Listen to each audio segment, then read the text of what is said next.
O Senhor esteja convosco. Proclamação do Evangelho de nosso Senhor Jesus Cristo, narrado segundo São Mateus.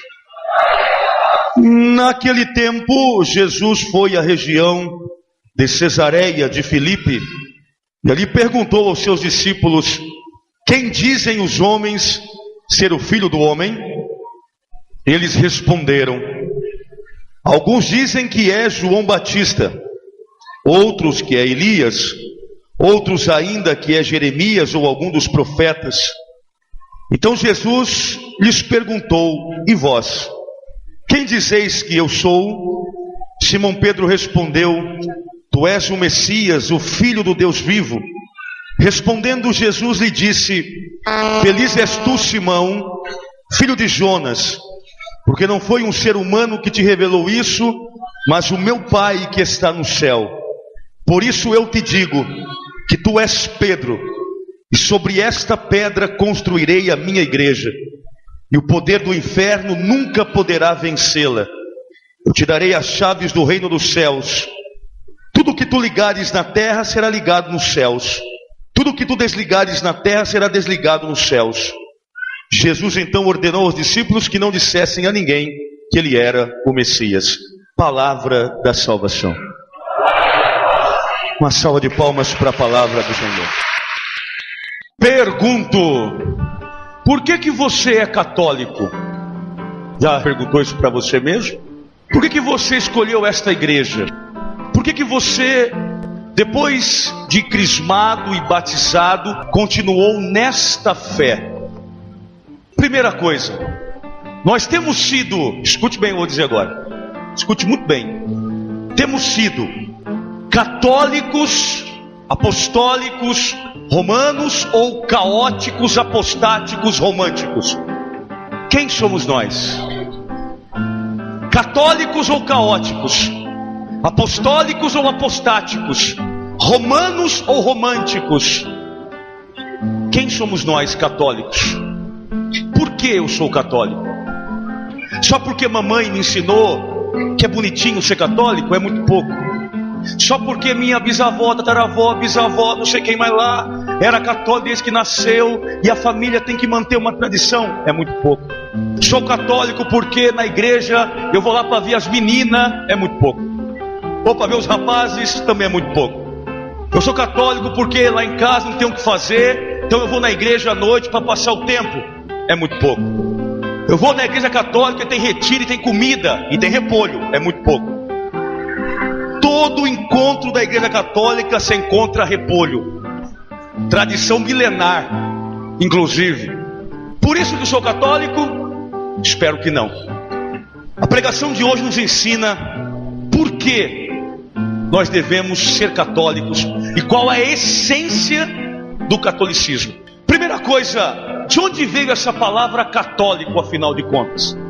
Eu digo o tempo todo, até porque se você perguntar para o irmão da Assembleia de Deus, ele vai dizer para você: eu sou cristão. Cristão é substantivo. Qual é o adjetivo? Aliás, o que é um adjetivo na língua portuguesa?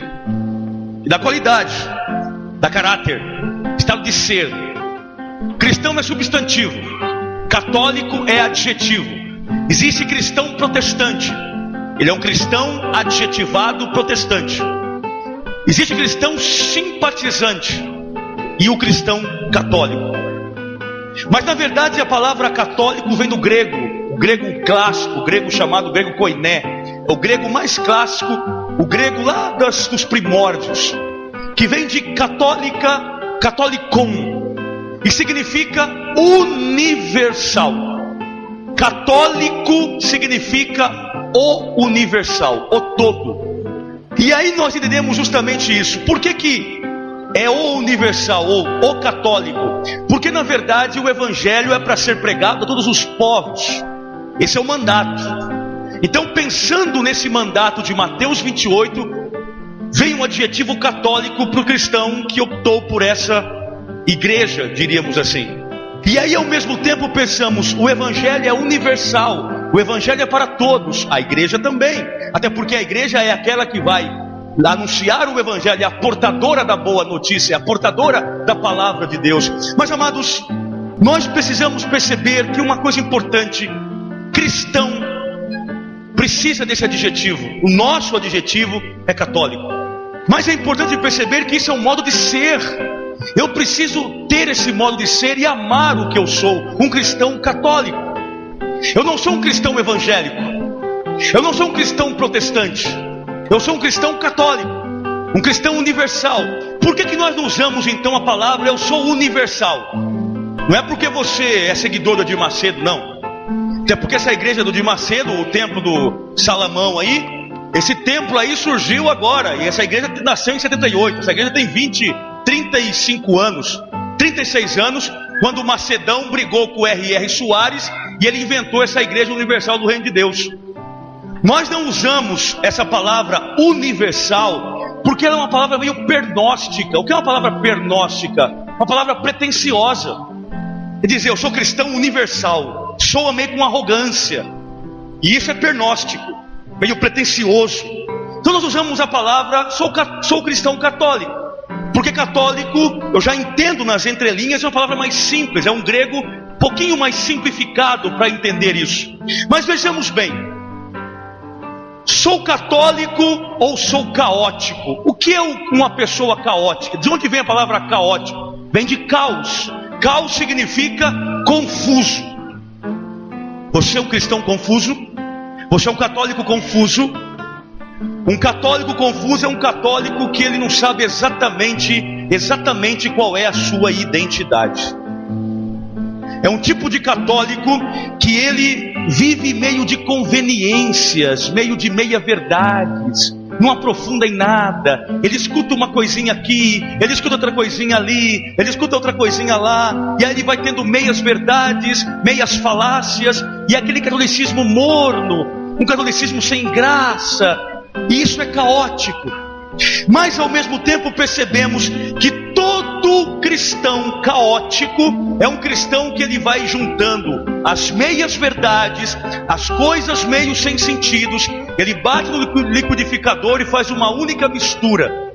É o tipo do católico que ele é católico, espírita, ele é cientificista, ele está ligado com filosofia, seixo no iê, ele adora um horóscopo. Esse é um católico caótico. Mas tem um apostático que vem. Primeiro, eu posso pensar a palavra apostático de duas maneiras. Primeiro, enquanto aquele cristão que aposta. Ele aposta, por exemplo, 8 horas da manhã eu vou apostar que a Santa Missa vai mudar minha vida. Depois ele aposta que ao meio-dia ele vai ler um horóscopo que está escrito lá, signo de Gêmeos. Hoje o seu dia vai ser legal. A cor preferida é o azul.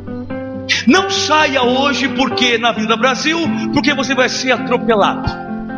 Para você no amor, aposte, o amor tem tudo para você hoje.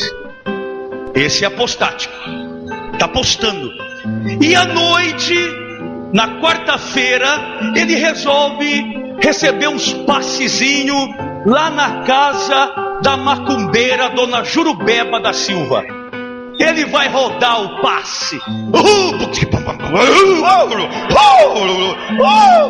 Ele é o apostático. Ele aposta na sorte, ele ama a sorte, ele vive com a carteira cheia de trevo de 4 folhas, ele adora patuar, é o católico apostático. Mas apóstata, dentro do catecismo da Igreja Católica, a saber, quando a Igreja trabalha o tema sobre a unicidade da Igreja, os teólogos, o magistério da Igreja, coloca no catecismo que apóstata é aquele também que se rebela, não revela, rebela com B, contra a Igreja e se afasta.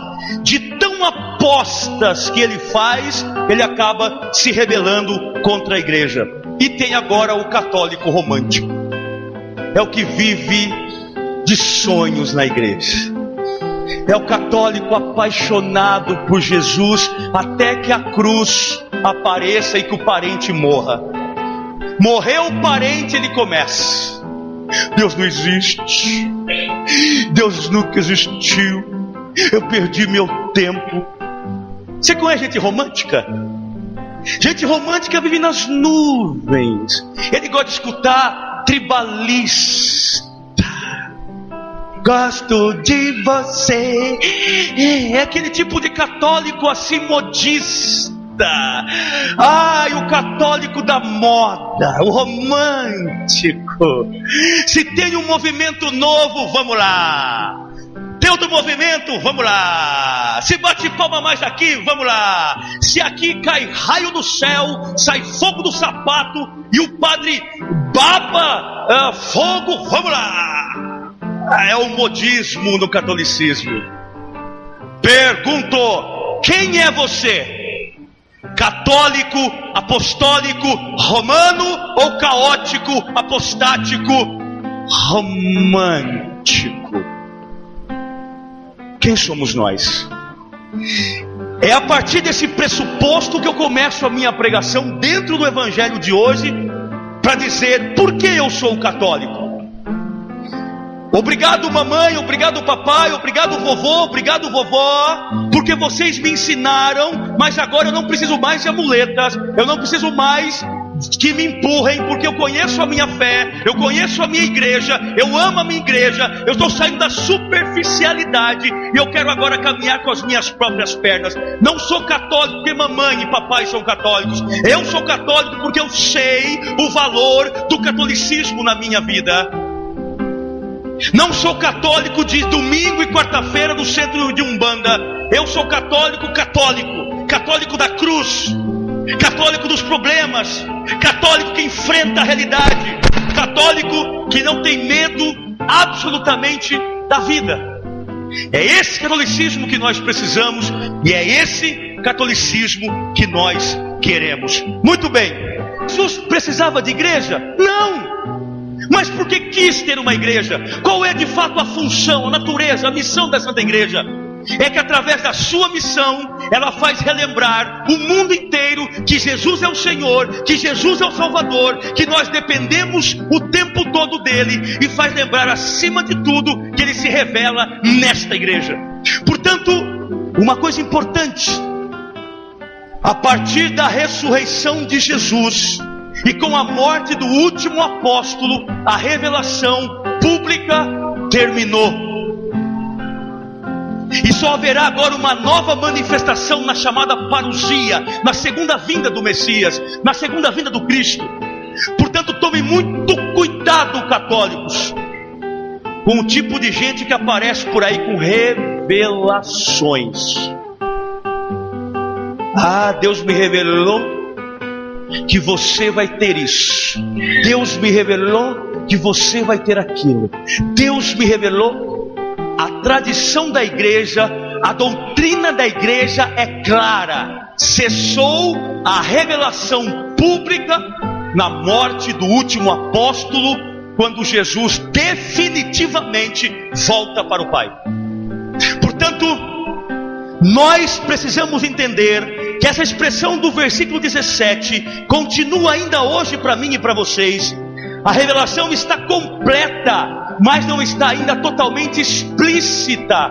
Por isso que os bispos, os padres, os bispos, os catequistas, e hoje é o dia do catequista, aquele que prega a palavra, aquele que fala de Cristo, aquele que estuda o catecismo, aquele que estuda o evangelho, nós estamos exatamente aqui, tentando manter a fé cristã viva, verdadeira e explicitando-a no meio do povo. Mas a revelação, o depósito está completo. Só precisamos agora transmitir para o povo de Deus, sair da superficialidade do querigma para a profundeza da catequese. Daí, amados, nós entendemos que o Espírito Santo assiste essa igreja, o Espírito Santo acompanha esta igreja. O Espírito Santo é aquele que, através da tradição oral e a tradição escrita, mantém vivo o pensamento e a vida e a pessoa de nosso Senhor Jesus Cristo. Agora, precisa você saber de uma coisa: no século XVI, Basta você que já estudou na escola pública, particular, fez cursinho, pré-vestibulando e etc. Você estudou no século XVI a revolução religiosa, o protestantismo cristão. No século XVI houve um grande rompimento entre Martim Lutero na Alemanha e a Igreja Católica. Lutero era um monge agostiniano, rebelou-se contra a igreja por causa das indulgências, o Insurge Domini, que foi a bula editada contrária naquele contexto para que ele fosse afastado. Tudo bem, começamos um movimento da reforma protestante. Lutero nega a tradição oral, o magistério da igreja, e diz: a palavra, a Bíblia, nós ficaremos com a tradição hebraica, que tem 7 livros a menos. Toda a Bíblia protestante é diferente da Bíblia católica. A Bíblia católica tem livros a mais, porque nós temos um cânon, nós temos uma base. Os protestantes têm outra. No Brasil você tem a Bíblia católica, por exemplo, a Ave Maria, a Bíblia de Jerusalém, a Bíblia pastoral, a Bíblia da CNBB. Essas Bíblias trazem 46 livros no Antigo Testamento e 27 livros no Novo Testamento. A Bíblia João Ferreira de Almeida, que é a Bíblia oficial dos evangélicos e protestantes, no Antigo Testamento trazem apenas 39 livros. São 27 livros como a nossa no Novo Testamento, mas apenas 39 livros no Antigo Testamento. A Bíblia Católica traz 46 livros no Antigo Testamento. Portanto, precisamos entender que Lutero diz: a interpretação da Bíblia é livre, cada um interpreta do jeito que quer. Por isso que um fulano fala uma coisa, o outro fala outra, o outro fala outra, e vira uma miscelânea maluca. Na Igreja Católica não é assim. Na Igreja Católica nós temos a palavra de Deus, que tem que ser interpretada pelo magistério. Nem um sacerdote, eu por exemplo, eu não posso falar aqui o que eu quero, não. A palavra de Deus na igreja tem um único intérprete, que são os bispos, com o Papa. Os bispos são os catequistas por excelência. Por isso que o bispo usa um chapéu na cabeça, chama de mitra, com aquelas 2 pontas para cima da cabeça dele. Um dia, lá numa cidade que eu era seminarista, muito simples, um povo muito simples, o povo do campo, a mulher chegou e falou: o seu chapéu está torto. O bispo disse: não é chapéu, é mitra. Ela quer saber o que é mitra. A mitra é o chapéu do senhor bispo, 2 pontas. O senhor bispo tem 2 poderes. Uma ponta é o poder que liga, o poder temporal. A outra é o poder espiritual. O senhor bispo é o intérprete da santa palavra, junto com o romano pontífice, que é o santo padre, o Papa. Na Igreja Católica não é interpretação livre. Na Igreja Católica a interpretação pertence ao magistério da igreja. Portanto, quando no versículo 17 nós falamos na revelação, estamos dizendo: a palavra de Deus é a tradição oral. Vamos lá, livro de São João, Evangelho. No finalzinho do Evangelho você encontra uma expressão assim: muitas outras coisas fez o Senhor Jesus, mas se fossem todas relatadas, penso eu, que não haveria tinta, não haveria pergaminho, não haveria pena, não haveria papel suficiente para escrever tudo aquilo que ele fez. Portanto, o que nós temos em João, Mateus, Marcos e Lucas é muito pouco, é só um tira-gosto, uma pitadinha para entendermos o poder de nosso Deus na pessoa de Jesus de Nazaré. Mas muitas coisas, amados, foram e continuam sendo a tradição oral, de boca em boca, de tempos em tempos. Os bispos são chamados de salvaguardadores da tradição. Por exemplo, o Papa e o bispo não podem tirar livros da Bíblia e nem acrescentar. Não podem mudar a tradição oral, por exemplo. Existem coisas que nós mantemos vivas de Jesus, que vem do 1º século até agora, ininterrupto. Percebe como essa igreja é séria? Por isso eu sou católico. Não nasci em qualquer lugar porque o fulano brigou com o cicrano e ficou nervosinho e queria ganhar muito dinheiro, queria ficar rico. Então aí eu fui lá e fundei outra igreja. Conversa para boi dormir. Não se esqueça do seguinte: quando o padre sai da paróquia, o que a paróquia tem fica aí. O carro não é dele, é emprestado, fica aí. A casa paroquial fica aí. Os móveis da casa fica aí. Vai só o padre e a mala nordestina, aquela quadrada. A igreja católica é rica, o Papa está morrendo, está nadando na riqueza, igual o tio Patinhas. Conversa. Aquilo é patrimônio da Unesco, é patrimônio do mundo. O Papa já sabe. Quando um cardeal é eleito Papa, ele já sabe de uma coisa: eu vou morrer já já. Porque ele sabe que é o último grau da hierarquia católica. Não tem mais o que fazer não, meu irmão. Claro, pregar o evangelho, anunciar a palavra. Mais idoso, a vida vai passando e já já o Santo Padre, o Papa, estica as canelas e vem outro, porque é ininterrupto. Essa igreja é séria, essa igreja é linda, essa igreja é maravilhosa. Eu não quero ser um caótico, confuso, não. Eu quero ser um católico praticante, um católico de verdade, um católico que conhece, que tem orgulho de dizer: sou católico apostólico romano. Mas vejam vocês, amados, nós precisamos entender no 18 agora. Eu te digo, porque eu sou católico. Terceiro, eu te digo: tu és Pedro. Tu és Pedro. Santo Agostinho dizia a seguinte expressão eclesiológica: onde está Pedro, está a igreja. Onde está a igreja, está Cristo.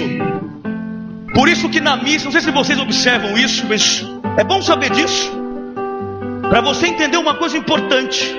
Todas as orações eucarísticas, seja eu aqui no Pinheiros, seja o Monsenhor na catedral, o bispo lá não sei na onde, um padre na Tapera, o padre na África, na Oceania, na Coreia, você vai escutar isso aqui, ó: dai ao Santo Padre, o Papa Francisco, sedem firme na fé, na caridade, a Benedito. Por que não falamos do padre? Porque o padre não é magistério. Só nós estamos em comunhão com o magistério, com os mestres da igreja, com os bispos e com o Papa. E aí o padre vai dizer que é bispo desta igreja, desta diocese, muita luz para guiar o seu rebanho. Rebanho de quem? De Cristo. Percebem que é uma comunhão, uma unicidade, porque tu és Pedro. Onde está Pedro, está a igreja. Onde está a igreja, está Cristo. Nós rezamos em comunhão com o Papa Francisco.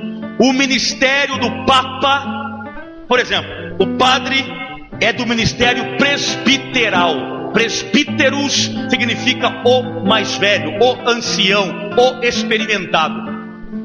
O bispo é do ministério episcopal. O diácono do ministério diaconal. E o Papa do ministério pietrino de Pedro. Porque o Papa mantém a sucessão de Pedro. Como é que se chamou o segundo Papa? Terceiro, quarto: Pedro, Lino, Cleto, Clemente, Sisto, e aí vai. Onde está Pedro, está a igreja. Onde está a igreja, está Cristo. Não dá de igreja não. Eu rezo lá em casa mesmo. Eu tenho uma... Mas é cara de pau, minha gente. Fala pro padre. Acho que padre é besta. A gente é meio besta mesmo, mas não é muito não. A pessoa com aquela cara assim, que ela passou aquele lustramogno no zóio.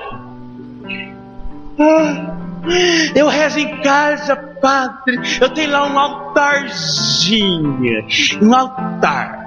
Tem a imagem de Nossa Senhora de Fátima, Nossa Senhora de Lourdes, Nossa Senhora Aparecida. Tem uma velhinha. Tem até uma foto do Senhor lá. Por jogar fora.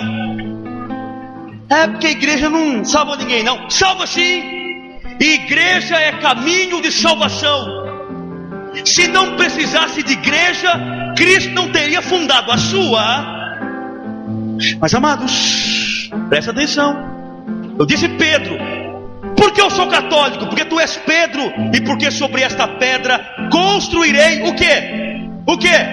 O quê? A minha. Ah, meu filho, aqui que a porca entorta mesmo o pé. Por quê? Primeiro, nós temos aqui a língua portuguesa. Artigo determinado, definido, singular. Minha igreja. Não disse uma igreja. Se ele dissesse assim: sobre esta pedra construirei uma igreja, significaria indeterminado. Então teria outras igrejas. Singular, determinado. Minha igreja. Só existe uma igreja. O resto é seita. Olha outra coisa. De quem é a igreja? De quem é? De Cristo. É do Francisco? Não. É do Padre Fernando? Não. É do Dom Benedito? Não. É do fulano que ajudou a construir? Não. É do não. De quem é a igreja? Minha, Cristo. Não queira ter vaidade, arrogância, soberba, prepotência, porque a igreja não é tua, meu irmão. O Papa administra, o sacerdote administra, o bispo administra, mas a igreja é minha. Minha. Quem fundou a igreja católica? Cristo. Não foi o Silas Malafaia, não foi o do chapelão, como é que ele chama? O Valdemiro Santiago, não foi o R.R. Soares. Meus irmãos, pegue a Forbes. Conhece a Forbes? A revista que fala dos maiores milionários do mundo. Vai na internet uma hora e coloca assim, na Forbes, os milionários desse país. Sabe quem sai lá? R.R. Soares. Edir Macedo é o maior. Silas Malafaia e apóstolo Valdemiro Santiago. Vendem Jesus. Fazem da igreja um produto fácil de vender. É claro que a igreja pede o teu dízimo. Sim, a igreja pede. Eu peço. Mas se você não der, não vai deixar de receber bênção, de ser amado, de ser perdoado. Eu fico sentado aqui nesse lugar aqui, toda quarta e quinta o dia inteiro. Não cobro um centavo não, meu irmão. Corria. Sentado aí com a bujanfa aí sossegado, o dia inteiro. Hoje uma mulher falou assim: padre, eu quero casar, quanto o senhor cobra? Nada. Eu não cobro, eu não. A igreja lá que você vai casar, não sei. Eu não cobro. Se quiser ajudar, problema teu. Mas se não puder, não vai ser melhor cerimônia, pior, mais bonita, mais feia, porque eu sou padre para isso. Fiquei padre para isso, não vou outra coisa não, meu irmão. Eu fiquei padre para quê? Para assistir casamento, para batizar o seu filho, para te atender, para te ouvir, para te amar, para brigar com você, para te instruir. Para isso eu fiz padre, não para outra coisa.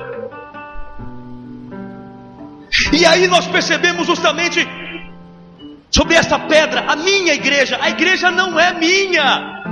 A igreja não é do Padre Fernando. A igreja é de Jesus Cristo. A igreja eu administro, mas não é minha. É dele. E a quem muito foi dado, muito será cobrado. E eu tenho medo disso também. Claro. Porque eu sou católico. Quarta coisa agora. Porque o poder do inferno nunca vai poder vencer essa igreja. Oh, aleluia, isso é fabuloso. Isso é fabuloso. Na igreja, meus irmãos, conta aí para mim. Você é um cara andado, um camarada que lê, um camarada que assiste televisão, que é informado, é interagido aí com a mídia. Me conta uma coisa. Qual é a instituição que há 2000 anos está em pé entre os seus erros e acertos? Diga para mim. Não existe mais.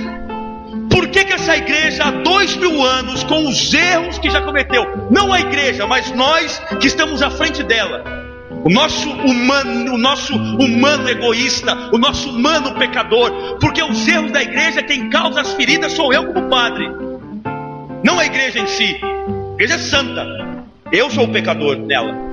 Agora, como é que essa igreja está em pé? Porque essa igreja, o inferno não vai detê-la. Ele quer, o capeta quer. Quem veio na missa domingo passado aqui, aliás, uma das pregações que mais repercutiu até hoje na minha vida, eu acho que foi domingo passado. O que eu recebi naquele tal de Facebook: padre, eu preciso confessar urgente. Padre, eu preciso voltar para Maria. Padre, eu nunca tinha entendido Nossa Senhora. Eu estou assim embasbacado. Pois volta, meu irmão, a porta está escancarada para você. Agora vejam vocês. Dentro da igreja tem política? Tem problema? Tem pecado? Tem panela? Tem. Dentro da igreja muita gente tem corrupção? Tem. Mas é de Cristo. E as portas do inferno quer vencê-la desse jeito, mas não vai. Porque essa igreja é assistida pelo Espírito Santo. Nós, enquanto humanos que estamos à frente dela, muitas vezes nós chagamos a nossa igreja, nós sangramos a nossa igreja, nós muitas vezes humilhamos a nossa igreja, mas a igreja é assistida, é regida pelo Espírito Santo de Deus, e é a igreja de Cristo. Por isso, amados, as portas do inferno nunca poderá vencê-la. A pós-modernidade, ou a modernidade que estamos inseridos, que é o tempo todo derrubar essa igreja. Pode observar, quando o Papa fala alguma coisa, por exemplo, sobre o aborto, todas as câmeras para ridicularizar o Papa. Quando o Papa fala sobre o homossexualismo, quando o Papa fala sobre casamento, porque o povo não quer os valores, o povo quer um Papa laxista, o povo quer um Papa besta, mas o Papa é sucessor de Pedro. As portas do inferno jamais prevalecerão contra essa igreja, contra a doutrina, contra os valores, contra os sacramentos que estão nessa igreja. Agora veja, quando nós falamos que ele é Pedro, eu aprendo a quinta coisa, para acabar quase. Quinta. Nós estamos no pontificado de um homem chamado Francisco, o cardeal Mário Bergoglio, um argentino, portanto latino-americano como nós brasileiros, e ainda interiorano como somos. Francisco é o número 265 do papado. Por que quando morre um papa elege outro? A teologia explica, e o catecismo também. O Papa é aquele que mantém vivo o ministério de Pedro. O Papa é o sucessor de São Pedro. Repito, é ininterrupto. Só terminará o papado quando a igreja for elevada, quando escatologicamente a igreja for arrebatada, aí acaba o papado. Padre, significa papa. Papa significa um chamado jabá, pai, paizinho. Papa é isso, paizinho. O Santo Padre é o nosso pai, é o nosso Pedro, é o nosso pastor, é aquele que nos apacenta e nos arrebanha, que fala em nome de Cristo, que fala em nome da igreja, sucessor legítimo dos apóstolos. Agora, sexto e último. Agora, essa aqui. Por que eu sou católico? Porque eu te darei as chaves do reino dos céus. Tudo que tu ligares na terra será ligado nos céus. Tudo que tu desligares na terra será desligado nos céus. Eu já ouvi tanta bobagem sobre esse versículo aí da Bíblia. Já vi tanta bobagem sobre esse versículo que eu já fiquei até pasmo. Eu já ouvi gente justificando assim: não, isso aqui é o poder que os padres têm de excomungar os outros. O padre pode amaldiçoar, o padre pode excomungar. Se o padre falar assim, vai para o inferno, o capeta já sai lá do chão, já pega o camarada e leva para a terra. Conversa para boi dormir. Aliás, olha para quem está do teu lado e fala assim: conversa para boi dormir. Fala isso. Isso. Vamos entender isso aqui, bíblica, catequética e teologicamente falando, o correto. De novo, porque eu sou católico, eu te darei as chaves do reino. Para que serve chave? Para quê? Você anda com uma chave porque você acha bonito ter uma chave? É lindo o molho de chave. Vou ter aqui 30 chaves, porque é lindo. Põe um brinco de chave assim na orelha. É por isso. Para que serve chave? Abrir, só para abrir? Fechar. A chave liga, a chave abre, a chave fecha. Portanto, nós temos na igreja, o catecismo da igreja católica diz assim: na igreja católica subsiste o sacramento universal de salvação, os 7 sacramentos. Vamos lá. Quem aqui se casou, erga a mão. Olha, eu nem sabia disso que eu vou falar agora, talvez. Quando você casou, Jesus desceu, te deu um presente. Você gosta de ganhar presente, não gosta? Chá de bebê, chá não sei do que, chá de lingerie, chá de Tupperware, chá do nenê, chá de abacate, chá não sei do que. Pois bem, Jesus também fez um chá para você, chá do molho de chave, e te deu uma chave na tua mão, porque você ligou, mas não pode mais desligar. E complicou sua vida. Aleluia. Glória a Deus. Percebe? Segundo, vamos lá. No sacramento da confissão, não ergam, só pensa. Não ergam. Vai passar vergonha. Não ergam. Quando o senhor e a senhora, a última vez, tomaram o jeito e procurou um padre para se confessar, não fala nada, nem cutuca o marido e nem olha direto para mim, olha-me de lado. Quando foi a última vez que o senhor e a senhora se confessou? Pois quando você não se confessa, não desliga. Ligar significa: o Padre liga-me na misericórdia à graça de Deus, e o Padre desliga-me do inferno, ou seja, o Padre desliga-me do pecado no sacramento da confissão. O que você ligar, filho, está desligado. O que você ligar, está ligado. Quando o Padre te abençoa, os anjos se ligam a você. Quando você é batizado, o céu se liga a você. Quando você é crismado, o Espírito Santo se liga a você. Quando você se casou, Deus se ligou. Quando eu me formei padre, Deus ligou a mim através do sacramento da ordem. Liga, desliga. Acesso na igreja católica, e eu sou católico porque aqui eu tenho acesso a Deus. Padre, te pergunto um troço aí. Padre, te pergunto um negócio aí, meu padre. Eu gosto de vez em quando dar um rolê numas igrejas por aí, no louvor. É pecado, padre? Respondo assim tranquilamente. Quem aqui namora, erga a mão. Namora, erga a mão. Bonito, lindo. Quem aqui é noivo, erga a mão. Ninguém. Casado, de novo. Padre, eu posso dar um rolê na igreja X, no louvor? Eu gosto de louvor, padre, é louvor. Eu gosto daquele cara lá que sai faísca na orelha. Aquele é bom. Aquele vê tudo, revela tudo. Ok.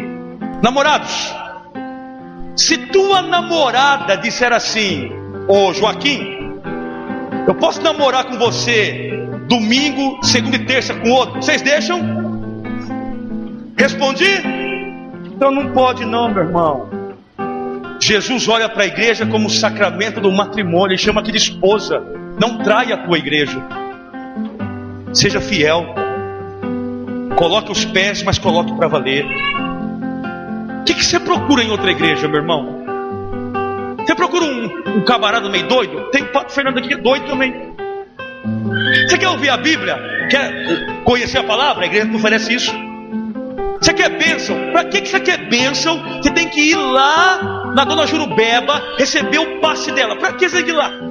Fala para mim. Para quê? Vem no padre. Ah, mas o padre às vezes nem olha para a gente. Dá uma rasteira nele. Seu padre, eu quero a bênção. Pronto. Se não puder naquele momento, marca, ele dá depois. Não tem que ir em lugar obscuro, não. Nasceu o filho de uma mulher aí, e a mulher não veio nem procurar o padre, não. Ela foi direto na mulher que fazia a benzeção. Mas a benzeção da mulher era uma coisa meio do capeta, um negócio meio esquisito. E a criança redobrou no tal do... chama aquilo, que abre a boca? Quebrando, que chama? É. Aí trouxe aqui pra mim um nenenzinho caboclo desse tamanho. Parecia um canguru. Aí eu vi o moleque, eu falei, foi. Ah, eu levei na mulher que benzia lá. Agora não fecha mais a boca. Vai dar chupeta, ué.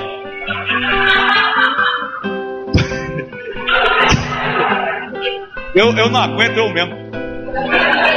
Falei, enche o copo com água benta, soca a chupeta e soca na boca desse moleque. O moleque agora tá uma belezinha. Tá vendo? A gente não casou, não tem filho, mas a gente conhece as coisas da vida também. Sua igreja tem tudo que você precisa. Sua igreja tem palavra, sua igreja tem hóstia, sua igreja tem padre, sua igreja tem gente pecadora, sua igreja tem problema, sua igreja tem rolo, mas é a sua igreja. Seja um feliz católico, seja abençoado nessa igreja, ame a sua igreja, reze pelos teus padres, reze pelo teu bispo, reze pelo teu papa, reze pela comunidade como um todo. Eu sou feliz porque eu sou católico, apostólico, romano, sem confusão, sem liberalismo. Não, eu sou feliz na igreja que eu estou. Estou substantivado ao cristão, mas tenho o adjetivo de católico. É o meu modo de ser, é a minha qualidade. Quem é você? Cristão católico. Esse é o meu modo de me comportar no mundo como católico. Que lindo, que lindo, quando você entende a essência da sua igreja. Portanto, eu já vi uma conversa assim, para justificar a cara de pau que muitos têm. Igreja não salva ninguém, não. Para quem na igreja salva-se, Senhor. Se não precisasse de igreja, não teria esse Mateus aqui hoje, não. Aliás, se eu pregar o contrário, eu estou falseando a verdade da palavra de Deus. Aí eu sou um grande hipócrita. Porque está aqui, minha igreja. Ele quis uma igreja. Ele quis, não foi eu que inventei, nem o Papa. Foi ele que quis. Pedro nem sequer sonhava em ser... Ah, cuidado de Pedro. Pedro queria só pescar. Foi Jesus que revolucionou a vida de Pedro. E escolheu aquele camarada pecador, limitado, para assumir o aprisco universal que é a nossa igreja. Então olha para quem está do teu lado e fala assim: eu amo a minha igreja. É a igreja do Senhor. Diga assim: tu és Pedro, sobre esta pedra edificarei a minha igreja, e as portas do inferno jamais prevalecerão contra ela. O que ligar na terra será ligado no céu. O que desligar na terra será desligado no céu. Onde está Pedro, está a igreja. Onde está a igreja, está Cristo. Eu amo ser católico. Salve de palmas para a sua igreja. Aleluia. Católico, apostólico, romano, com muito prazer Não troco minha fé por outra fé. Não deixo a minha religião por outra religião.